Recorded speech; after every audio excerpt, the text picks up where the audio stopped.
Berikutnya yaitu perbedaan Fiskus dengan WP dalam hal pengenaan pajak.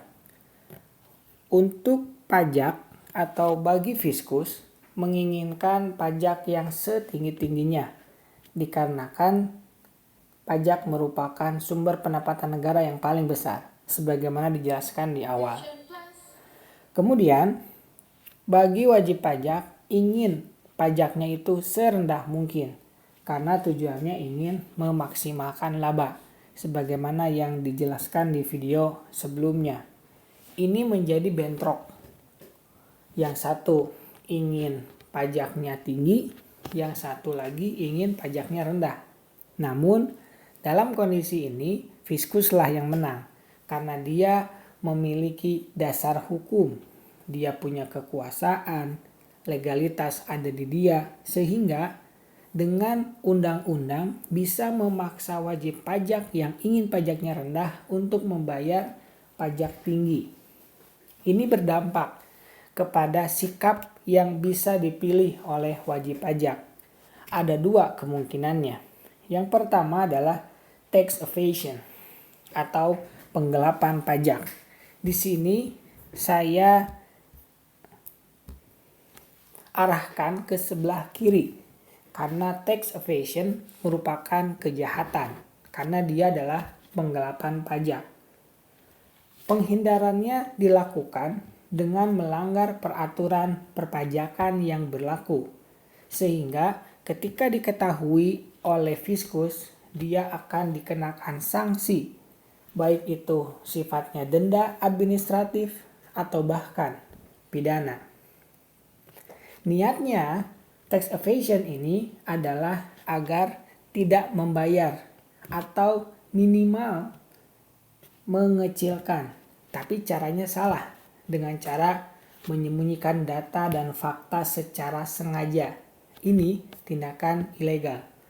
Dampaknya sangat besar karena ini dapat menghilangkan penerimaan negara yang berasal dari pajak.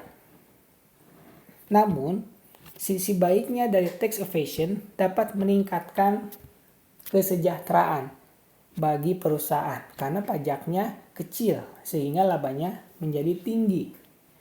Tapi sebenarnya orang-orang atau pelaku tax evasion ini merugikan dirinya sendiri. Kenapa? Karena ketika dia tidak membayar pajak secara benar, dia sebenarnya mengurangi yang akan dia dapatkan. Karena kita tahu pajak digunakan salah satunya untuk membangun negara ini, mengembangkan negara ini. Sebagai contoh dari tax evasion adalah dengan sengaja tidak melaporkan SPT. Atau kita memiliki biaya-biaya yang seharusnya nggak masuk ke laporan laba rugi. Tapi kita masukkan agar laba kita kecil. Sehingga dasar pengenaan pajaknya juga menjadi kecil. Atau kita punya pendapatan, kita sembunyikan. Harusnya 100 miliar, kita sembunyikan jadi 70 miliar. Itu merugikan negara. Jadi ketika seseorang melakukan tax evasion, ada dua kemungkinannya. Yang pertama, sesuai dengan apa yang diinginkan, yaitu hilangnya pajak atau pajaknya berkurang. Atau kemungkinan yang kedua, penipuannya atau penggelapannya ketahuan dan mengakibatkan kerugian negara dan kerugian diri sendiri. Kemungkinan ini dua-duanya tidak boleh kita ambil karena ini termasuk ke dalam melanggar pajak. Yang kedua, dampak karena bedanya keinginan antara Fiskus dan WP adalah tax avoidance. Saya arahkan ke sebelah kanan karena hal ini diperbolehkan. Tax avoidance itu diterjemahkan dengan kalimat penghindaran pajak. Menghindari pajak. Kemudian Pengertiannya yaitu penghindaran dengan cara memanfaatkan yang belum jelas aturannya secara rinci, atau istilah kita adalah gray area. Sehingga dengan celah itu dimanfaatkan kemudian mengakibatkan pajak kita menjadi rendah. Menurut Prof. Zain, tax avoidance itu efisiensi biaya sebenarnya dan sah menurut undang-undang. Ini bukan penggelapan. Semua akademisi bilang tax avoidance diperbolehkan. Bahkan ada juga yang mengatakan itu sebuah seni. Karena kita bisa menipu dalam tanda petik fiskus, tapi kita di sisi yang lain tidak melanggar peraturan perundang-undangan perpajakan yang berlaku. Jadi meminimalkan beban pajak dengan memanfaatkan peluang itu diperbolehkan. Selama prinsipnya 2, nanti akan dijelaskan di materi berikutnya, bahwa boleh melakukan tax avoidance dengan syarat tidak melanggar peraturan perpajakan. Ketika melanggar, bukan tax avoidance lagi namanya, melainkan tax evasion. Ada indikasi atau indikator seseorang atau wajib pajak itu melakukan tax avoidance.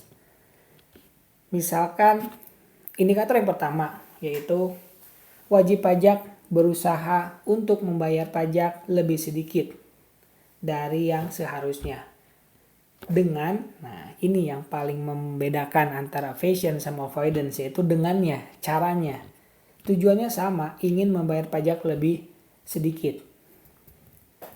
Kalau tax evasion dengan melakukan penggelapan, penghilangan data, penipuan. Kalau tax avoidance memanfaatkan kewajaran interpretasi hukum pajak. Kemudian yang kedua, indikasi seseorang atau wajib pajak itu melakukan tax avoidance, yaitu wajib pajak berusaha agar pajak dikenakan atas keuntungan yang dideklar dan bukan atas keuntungan yang sebenarnya diperoleh. Nah, ini salah satu cara juga ya, tanda. Kemudian yang ketiga, wajib pajak mengusahakan penundaan pembayaran pajak yang harusnya dibayar bulan ini, tapi karena masih ada tenggat waktu bulan depan, bayarlah bulan depan. Itu juga perencanaan pajak. Contoh, yaitu memilih metode depresiasi. Tentu berbeda ketika kita menggunakan garis lurus dengan menggunakan saldo menurun berganda. Itu akan berbeda pada saat pembebanan biaya depresiasi yang kita lakukan setiap bulan, setiap tahun. Kemudian metode persediaan yang diakui oleh pajak, sehingga kita bisa memanfaatkan fasilitas-fasilitas yang diatur oleh pemerintah agar pajak kita menjadi lebih efisien.